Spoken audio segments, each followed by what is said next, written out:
انہی کی اولادوں میں بنو امیہ میں اللہ نے پھر عمر ابن عبدالعزیز کو پیدا کیا.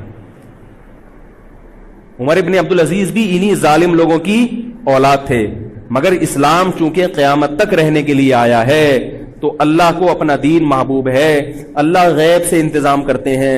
عمر ابن عبدالعزیز جیسے ہی حکومت میں آئے ہیں، خلیفہ بنے ہیں، آپ رضی اللہ تعالی عنہ نے وہ بنو امیہ کی جو جاہلانہ چیزیں تھیں ان سب کو ختم کر دیا. حکومتی ملکیت کو جو ذاتی خزانہ لوگ سمجھنا شروع کر دیا تھا اس کو ختم کیا. عمر بن عبدالعزیز کی ایک تاریخ ہے، ان کو 5واں خلیفہ راشد کہا جاتا ہے.